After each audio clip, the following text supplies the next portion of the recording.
Nah, kemudian, saya akan gambarkan sedikit ini saya buat, ya saya pikir lama saya buat gitu ya, mungkin 10 tahun saya buat. Enggak, kidding ya. Jadi ini, saya kira-kira aja, jadi kita mulai dari sumber data yang kita sebut big data, tentunya kita bisa melakukan proses analitik. Proses analitik itu tentunya kita, di-support oleh ilmu ya, ilmu data atau data science ya, yang tadi, saya sebutkan data scientist itu orangnya ya. Data analitik metodologinya, machine learning dan juga, kalau sudah mulai kompleks kita udah bicara AI. Jadi ini adalah, proses umum. Jadi semua ya yang saya sebutkan, potensial di depan itu tadi, bisa dipenuhi kalau kita punya data. Jadi big data itu adalah, apa, fundamental requirement ya, untuk kita bisa, lebih, advance atau smart gitu. Kemudian, data analitik sendiri ini adalah beberapa metodologinya, mungkin ini sekilas saja dan saya ingin menunjukkan ini di data analitik. Nah, kalau kita ingin menyelesaikan masalah-masalah SDG, ini pengalaman saya dengan kementerian dan dengan, industri ya, most likely mereka melakukan approach social science, ya. Mereka melakukan survei, mereka melakukan proses, mencari, causality ya, mencari explanation dan itu biasanya diperoleh dari data-data survei ya. Kenapa survei? Karena survei tujuannya jelas dan bukannya proses survei itu salah, enggak, proses survei itu bagus. Cuman proses survei itu khusus untuk tujuan tertentu ya. Kita tidak bisa menggunakan data besar ya, karena data besar itu tentunya tidak disediakan untuk tujuan tertentu kecuali kita desain seperti, GoFood tadi gitu ya, tujuan spesifik. Nah, ini yang menjadi, peluang ya, misalkan, adopsi teknologi di masyarakat ya, sebarlah kuesioner ya. Bagaimana pendapat orang tentang, electric vehicle, sebarlah personel. Cara lain gimana? Cara lain coba lihat, di, berita, coba lihat di, sosial media, bagaimana respon orang ya. Dua-duanya sebenarnya nggak masalah, dua-duanya itu memberikan yang satu, memenuhi tujuan tertentu, ada pertanyaan yang harus dijawab dengan survei, yang satunya lagi adalah eksplorasi. Ya, 2 metodologi yang menurut saya, eee, saling melengkapi. Dan problem yang banyak kita temui adalah orang tidak terlalu jago yang data analitik dan masih banyak sekali solusi-solusi atau metode-metode yang harus kita kembangkan untuk mensupport supaya yang data analitik ini robust ya, lebih handal dan lebih bisa diterima oleh, apa namanya, oleh, pemangku kepentingan, government dan industri dan sebagainya. Karena yang berdasarkan survei kemudian diuji menggunakan causality, regresi dan lain sebagainya itu biasanya mereka sudah ini ya, apa namanya, sudah, eee, include yang namanya, statistik testing ya. Dan ini, menurut saya bagus, cuman mereka tidak handal untuk large data. Jadi dua-duanya memang perlu dilakukan. Machine learning ya, ini contoh-contohnya mungkin saya akan, skip, tapi intinya, tentunya, semakin besar data, maka eee, semakin bisa, modelnya menggambarkan karakteristik dan data dan, kesulitan dari machine learning adalah, data di masyarakat, terutama behavior, tidak tidak sesimpel yang digambarkan oleh model. Kita punya teori dan ternyata, problem di masyarakat yang kita sebut dengan kuantifikasi tadi tidak bisa selalu dengan model-model yang ada, ya. Sehingga kita akan muncul, sorry ini yang lain lagi ya, ini saya slide-nya ke tabrak-tabrak nih. Ini ada 2 hal ya, ada data terstruktur dan tidak terstruktur. Jadi tidak terstruktur juga ada metodologinya sendiri ya, ada, network analysis, ada text mining ya, itu is a part of, quantification ya. Data terstruktur ya tentunya machine learning yang klasik ya. Nah kemudian, nah ini, sedikit tentang, satu hal yang menurut saya, eee eee eee, saya sebut AI ekonomi era, tapi karena kita bicara sustainability ya berarti bagaimana sustainability ya, bagaimana cara kerja secara umum dengan menggunakan social computing atau dengan algoritma tadi ya. Nah, jadi kalau kita sebut digital economy itu sebenarnya adalah algorithmic behavior and matching ya. Jadi tadi yang saya gambarkan dari bagaimana layanan mempropos produk untuk Bu Levi konsumsi itu kan dari seperti ini ya, ada konten ya, ada konten tentunya pilihan-pilihan menu ya ditawarkan ke Bu Levi, kemudian Bu Levi kan punya pilihan untuk iya atau tidak gitu ya. Salah satunya yang paling mudah gitu, tapi bisa lebih kompleks lagi. Nah, kemudian dimasukkan ke dalam suatu inputan model ya. Model itu adalah representasi yang menggambarkan layanan itu. Misalkan GoFood ya layanan dia milih menu ya. Kalau Netflix ya milih musik, milih film ya. Kalau Spotify ya milih musik, milih podcast gitu ya. Dan ini berjalan secara iteratif sehingga semakin sering iterasinya berjalan maka modelnya itu semakin presisi dan tentunya selera user ini kan berubah. Dynamic, manusia itu dynamic. Nah, kita harus lihat tuh bagaimana model itu bisa berubah gitu. Mengikuti selera manusianya sehingga layanan digital apapun stay relevant. Nah, ini yang kadang-kadang kita lupa modelnya tidak dibuat secara dynamic ya. Nah, jadi intinya kalau dari sisi smart, dari sisi sustainability, caranya begini. Kalau saya punya suatu bisnis digital, ya, kemudian saya punya produk, let's say misalkan Spotify. Spotify punya jutaan lagu. Saya ini saya ambil lagi Bu Levi ya. Saya kan apalnya Bu Levi doang. Ya, saya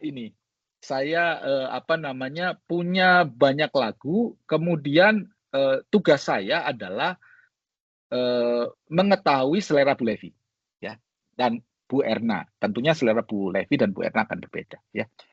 Kemudian kenapa ini penting? Karena dia cost-nya itu sudah digunakan untuk mengumpulkan lagu. Jadi membuat algoritma baru spesial untuk Bu Levi, spesial untuk Bu Erna, itu cost-nya almost zero. Jadi ini dalam istilah ekonomi namanya zero marginal cost. Cost untuk menambah layanan itu almost zero.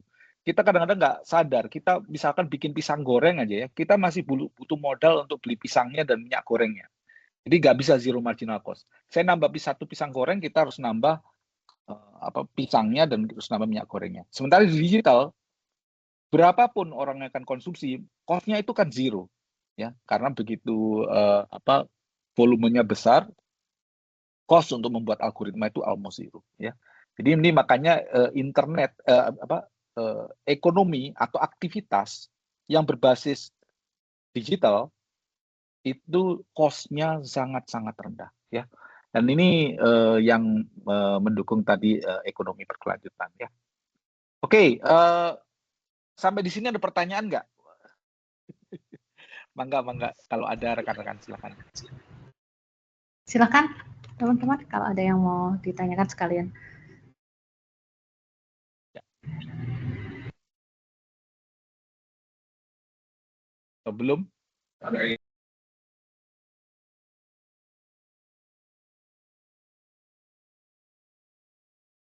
Saya sambil mengatur ini tampilannya saya agak bingung. Jarang pakai MS Team ya, Prof ya? Saya jarang. Oh, jadi ini tampilannya gimana nih sekarang? Oh, berubah ya? Oh iya. Nah. Oh, oh gini. Oke. Tuh. Oh iya ya sini. Ya, kembali ya tampilannya. Oke. Oke, kita lanjutkan lagi. Mungkin saya akan bicara ya AI, teman-teman sudah tahu ya. Memang memang tadi saya juga sebut AI ya, data yang dimasukkan ke dalam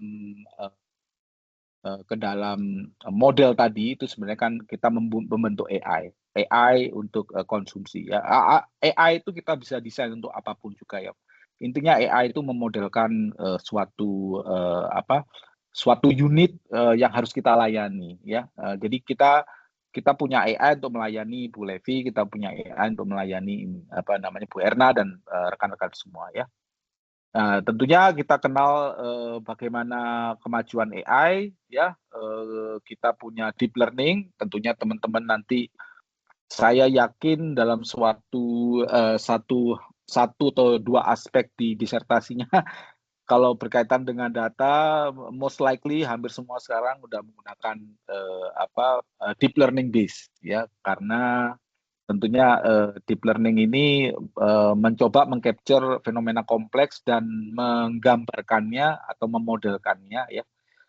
Problemnya di deep learning adalah explainability-nya tidak jelas, tidak bagus, tapi banyak sekali teknik yang kita bisa selesaikan dengan menggunakan explainable AI. Kalau di model-model perbankan kita ada PIML, ada juga model-model yang lain ya, itu banyak sekali yang bisa kita gunakan ya. Kemudian tentunya AI kita punya dua kapabilitas, yaitu diskriminatif ya, mendeteksi objek, mendeteksi kalimat, ya, sentimen, mendeteksi ini itu ya, diskriminatif ya. Yang kedua adalah generatif, yang kita kenal sekarang dengan generatif AI ya, apa generatif video, atau generatif picture, atau generatif text seperti ChatGPT, atau video seperti Sora, dan itu sudah sangat sangat populer sekarang dan mungkin jadi alat bantu kita dalam banyak hal ya. Nah, ini adalah beberapa contoh pakai data. Saya contoh-contoh saya melakukan kuantifikasi ya rekan-rekan. Bagaimana ada jutaan orang komplain di Twitter ya tentang layanan ya. Kalau rekan-rekan lihat kata-katanya mungkin ada kata-kata yang familiar karena ini memang tentang suatu produk ya. Komplainan orang di produk A, kita bikin network text gitu ya, kita kembangkan network text waktu itu ini tahun 2015 nih, publikasi 2014-2015. Bagaimana kita summarize ya, yang warna hijau topik sendiri, warna biru topik sendiri ya, paket habis, paket data, yang merah tentang penipuan ya, yang hijau tentang tower ya, tentang jaringan ya. Dan brand lain punya isu yang berbeda lagi. Jadi ini kita bisa lakukan komparasi ya, as a part of business intelligence ya. Nah, dan juga ini saya ceritakan tadi bagaimana kita ngambil data-data, contohnya yang saya lakukan untuk mengkuantifikasi sosial kapital ya. Di LinkedIn kita bikin memetakan pertemanan saya yang jadi di sini ini yang ada di sini teman-teman saya yang berteman dengan teman saya ya. Tapi kalau teman saya berteman dengan tidak teman saya tidak ada di sini. Nah, garis ini artinya saya berteman ya. Kalau rekan-rekan lihat network LinkedIn itu kan banyak ya, ada postingan, ada demografi, termasuk dia edukasinya di mana, sertifikasi punya apa. Tapi yang saya ambil di sinilah sosial kapital, pertemanan. Saya berteman dengan siapa saja. Dan bagaimana value dari pertemanan saya? Apakah saya berteman dengan orang yang high value, ya, orang yang punya reputasi bagus, maka sosial kapital saya bisa meningkat, ya. Nah, ini juga ada pengelompokan kalau kita bisa verifikasi dari teman-teman kuliah, ada teman kerja dan berbagai macam. Dan tentunya bisa juga dilakukan di media sosial yang lain, tidak harus dari LinkedIn ya. Nah, pola ya ini gambaran sederhana ya. Saya gunakan Strava contohnya ya. Strava kita lihat jalur lari ini ya, jalur lari yang sering dilewati ya. Jadi kalau sering dilewati dia nyalanya makin tinggi. Tentunya pola-pola ini terjadi karena kita kumpulkan data yang besar ya. Nah, ini sebenarnya sama dengan Google Map dan lain sebagainya. Cuman Google Map kan bayarnya mahal ya. Jadi saya pakai data Strava gitu ya. Jadi teman-teman juga bisa melakukan hal yang sama. Ya. Oke, mungkin nah itu contoh-contohnya.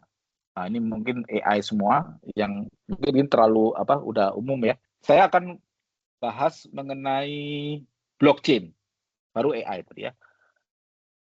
Jadi seperti yang saya ceritakan tadi, sekarang hampir semua layanan itu menggunakan AI dan itu kita punya risiko dengan security dan privacy.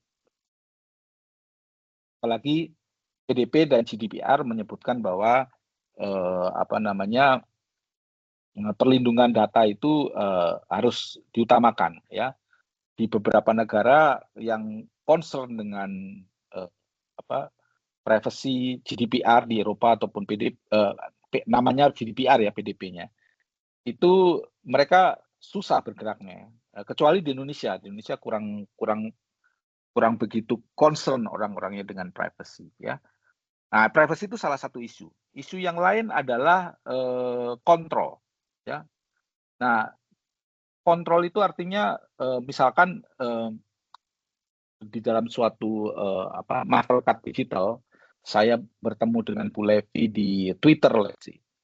Misalkan Bu Levi lihat saya sangat provokatif ya, saya mengganggu ketentraman gitu ya, saya suka bikin hasutan. Ya.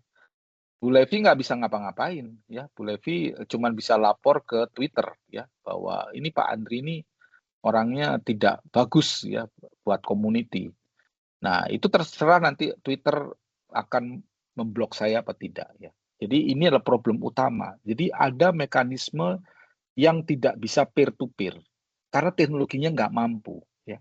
Maka blockchain lah muncul di sini. Blockchain ini memungkinkan kita melakukan interaksi secara peer to peer ya. Dengan interaksi peer to peer, maka kalaupun ada apa-apa, misalkan tadi Bu Levi tinggal mengumpulkan konsensus dengan yang lain, ngajak Bu Erna, ngajak rekan-rekan lain, yang lain, yuk kita remove Pak Andri yuk gitu. Nah, itu bisa dilakukan. Nah, itulah power ada di user ya, power bukan ada di otoritas. Nah, ini approach yang kita sebut sebagai Web3. Nanti saya akan jelaskan Web3 ya. Nah, ini blockchain. Nah, blockchain kegunaan yang lain apa? Ya contohnya misalkan ini adalah gambar ya. Jeruk. Nah, riset saya banyak sekali di sini. Tapi riset saya bukan jeruk. Riset saya kopi ya. Nah, contohnya jeruk ini. Jeruk ini bener nggak? Ini jeruk ini datangnya dari mana? Ya. Kalau saya kopi itu selalu bentuknya ya sama ya, hitam ya gitu ya. Tapi kita nggak tahu kopi mahal atau kopi murah sampai kita mencicipinya. Bentuknya mah sama saja. Bagaimana kita yakin bahwa kopi yang kita minum itulah kopi yang mahal? Ya. Jadi yang dilakukan adalah pada saat petani memanen kopi, ya itu dicatat, dimasukkan blockchain oleh petani. Ya apapun lah ya bentuknya, nggak harus manual, pakai sensor juga bisa. Kemudian kopi itu akan diproses ya oleh bukan petani tentunya. Nah orang yang memproses, membersihkan dan sebagainya, memasukkan datanya ke dalam blockchain. Kemudian kopi di roasting, dibakar, ya, dibakar. Yang membakar orang yang lain lagi, bukan petani dan bukan orang membersihkan, akan menulis di blockchain, ya. Kemudian kopi di package, ya, dikirim ke di packaging gitu ya, diisi juga. Kopi dikirim ke supermarket, ditulis juga sampai ke konsumer. Jadi saya kalau minum kopi, saya tahu bahwa kopi ini dari mana, asal dari mana. Dan jadi yang menjadi keunggulannya adalah setiap orang yang mencatat di catatan blockchain itu adalah orang yang berbeda. Jadi collective people collaborate to create the a journey of product. Ya, jadi mereka berbeda-beda menuliskan. Sehingga karena berbeda-beda, maka reliabilitasnya sangat tinggi bahwa ini adalah benar kopi misalkan kopi Gayo atau kopi yang mahal yang lain ya. Jadi kita mendapatkan jaminan produk yang bagus. Dan ini sekarang banyak produk ya, kelapa sawit, kopi dan yang lain sebagainya itu diwajibkan ya untuk kita ekspor itu mencantumkan menggunakan mekanisme traceability. Nah, ini sangat luar biasa. Itu salah satunya ya. Yang kedua, risetnya juga bagaimana kopi ini bukan kopi ya. Bagaimana makanan kaleng misalkan di perpustakaan di supermarket ya. Nutrition itu apa ya? Komposisi ya, komposisinya itu sesuai dengan yang ditulis. Misalkan dia tulis kadar gulanya 10 gram gitu ya, benar nggak itu 10 gram? Ya, itu bisa di tracing juga pakai blockchain. Kemudian contohnya ini apa namanya donasi. Nah, donasi bagaimana uang yang kita donasikan itu beneran di spending sesuai dengan peruntukannya ya. Jadi problemnya terutama di Indonesia ini banyak sekali orang ingin donasi tapi sistemnya tidak reliable. Jadi perlu suatu sistem tadi pencatatan yang berkaitan dengan traceability sampai end user itu uangnya digunakan dengan baik. Jadi inilah contoh-contoh blockchain menjamin kualitas, memberikan transparansi, memberikan trustnya to the system, to the people ya. Jadi ini satu manfaat ya. Oke, mungkin saya ada pertanyaan. Saya akan coba share yang saya punya. Enggak, silakan Mbak saya. Prof, mau izin tanya? Mbak Nomar, Mbak Cinta. Iya, saya dengan Rinta. Rinta ya, silakan. Iya. Sebenarnya saya beberapa waktu ini penasaran juga ya. Kan teknologi itu sudah sangat berkembangnya jauh-jauh banget lah ya. Penelitian juga sudah mengarahnya sangat luas lah aspek-aspek yang ditelitinya gitu kan. Nah, bagaimana dari sisi bisnis mengadopsi itu gitu? Kayak sekarang dari sisi bisnis, bagaimana dari sisi bisnis mengadopsi teknologi yang sudah semakin luas, semakin tingkatannya udah levelnya udah sangat inilah. Kadang-kadang masa sih bisa gitu ya? Kayak contoh. Ya, saya ngerti perasaan itu. Iya, makanya kan saya ini sekarang kerja juga di Telkom, terus sedang kuliah gitu ya. Antara penelitian yang saya baca dan implementasinya ya sekarang ini kok beda sekali gitu gapnya. Nah, saya penasaran kira-kira apa sih pertimbangan bisnisnya gitu untuk mengadopsi suatu teknologi ke dalam bisnis itu, Prof. Kasih.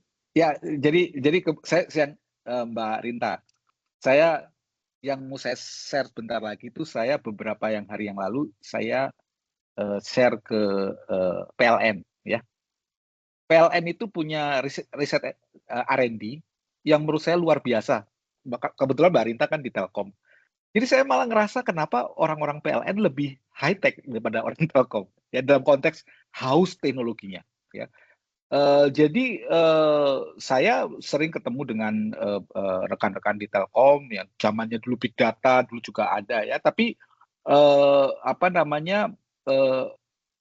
saya tidak melihat knowledge itu dijadikan produk gitu ya, atau belum masif lah, ataupun kalau jadi produk belum kelihatan menonjol.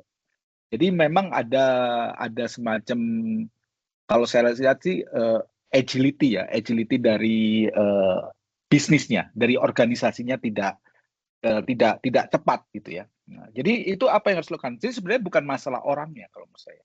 Itu keinginan untuk inovasi dan leadership-nya. Jadi leadership itu nomor satu. Leadership itu berani ambil risiko kalau kita mau menggunakan new teknologi untuk solve problem yang tidak bisa diselesaikan tidak dengan teknologi. Contohnya saya tadi cerita carbon market ya. carbon market itu itu yang akan dibuat oleh PLN adalah problem bagaimana kita percaya bahwa beneran Mbak Rinta itu menanam pohon something gitu ya. Mbak Rinta itu menjual kredit karbon itu segitu, gimana caranya? Makanya butuh teknologi. Sebenarnya kalau nggak pakai teknologi pun bisa sekarang. Tapi kalau kita lihat dalam jangka 3 sampai 5 tahun ke depan, 1, 2, 3, 5 tahun ke depan, segala usaha, segala infrastruktur yang kita gunakan, kita hire orang untuk melakukan pengawasan dan sebagainya, itu akan obsolete, Mbak. Jadi dia harus mikir jauh ke depan bahwa 5 tahun lagi orang itu akan cukup melihat blockchain. Karena market saya itu digital keluar. Jadi saya harus melakukan tokenisasi dari carbon credit itu.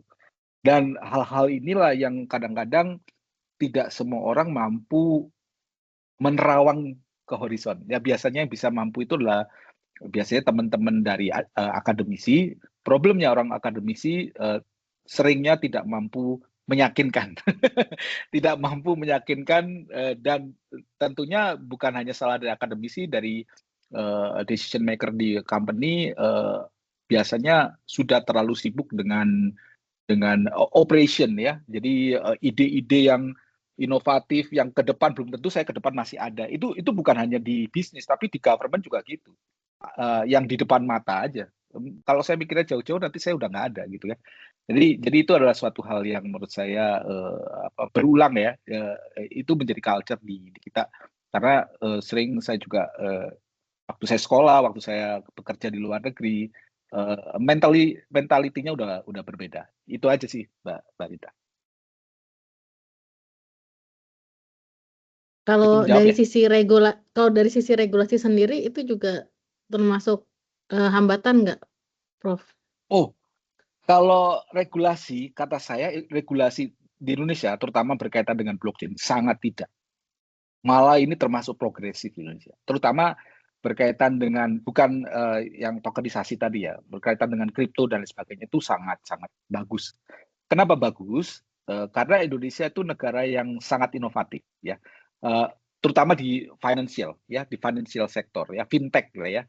Nah, di negara-negara lain, ya, contohnya mungkin kemarin pernah dengar ya, bagaimana Trump, ya, mengancam negara-negara yang menggunakan BRICS bahwa akan dikenakan tarif dagang, dengar nggak ya? Itu kenapa? Karena memang hegemoni dolar, ya, dalam hal ini keuangan, itu sudah semakin kalah dengan teknologi BRICS, nanti ada program M-Bridge, CBDC, dan lain sebagainya, itu semakin membuka peluang antar negara untuk peer-to-peer, tidak harus melalui Amerika, tidak harus menggunakan dolar Amerika untuk melakukan transaksi. Kita Malaysia masa harus pakai dolar juga, kita mau Malaysia mah pakai rupiah dan ringgit aja langsung, kita sepakat aja gitu ya. Tapi apa namanya, dan itu untuk Indonesia itu cukup progresif. Kalau rekan-rekan lihat di OJK, Bank Indonesia dan sebagainya cukup progresif. Di lain pihak, regulator itu juga nggak bisa mengeluarkan aturan kalau nggak ada prakteknya, ya. Jadi kalau prakteknya tidak ada bisnisnya, tidak ada yang diatur, dia nggak bisa ngeluarin regulatornya. Jadi ada harus beberapa industri yang bersedia menjadi leader atau menjadi pionir kata lainnya.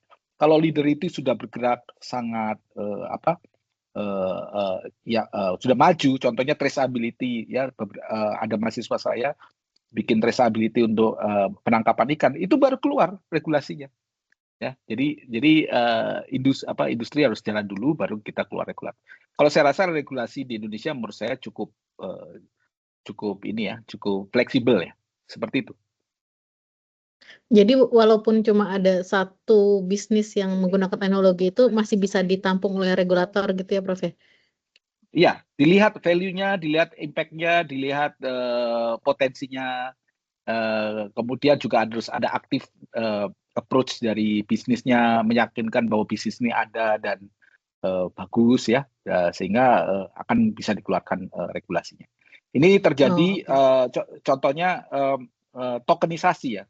Mungkin sebelum saya bicara blockchain ya, tokenisasi itu intinya adalah saya punya aset dunia nyata yang dijadikan digital. Ya, kenapa dijadikan digital? Tadi tujuannya supaya liquidity dan bisa borderless. Ya, Apa yang ditokenisasi banyak, bisa tanah, sertifikat tanah berdasarkan blockchain sudah dibuat oleh BPN, emas, ya, dan lain sebagainya, ya. Emas ini di OJK itu nama divisi inovasi digital, ada sandbox-nya. Ya, sandbox-nya itu untuk menguji apakah operation dari bisnis tokenisasi ini berjalan bagus. Dan selama ini baru dua yang diuji di sandbox-nya. Berarti kebayangkan nggak banyak sebenarnya yang melakukan bisnis ini, tapi regulatornya udah bikin sandbox-nya. Kebayang nggak? Jadi selain dari industri marketnya ada, regulatornya juga melihat pasar dunia, pasar digital dibuatlah gitu ya. Walaupun yang mampu diuji, yang mengajukan dan mampu cuma dua, yang lain mungkin kapitalnya belum cukup atau belum layak untuk mendapatkan izin dan sebagainya. Nanti kalau udah lolos dari sandbox-nya, maka mereka akan berizin oleh OJK. Gitu ya, Mbak Rinta. Baik, Prof. Terima kasih banyak, Prof. Ya, sama-sama. Silakan, Mas Ali, Mangga. Ya Prof, terima kasih. Cuman saya mau nanya terkait carbon trading dan carbon credit sebenarnya terkait state of the art sama teknologi yang sekarang lagi dibahas tuh apa terkait carbon credit sama carbon trading. Cuman tadi sempat Prof sebutin ada risetnya PLN ya. Mungkin sebelum saya nanya mungkin nyimak dulu kali ya Prof ya. Oh ya, mungkin saya akan nyambung. Ya, saya presentkan dulu ya, nanti kita diskusi sudah ini ya. Oke, baik. Saya akan sebentar. Saya akan ini sebentar. Saya selalu kesulitan untuk share screen kemudian window gitu ya.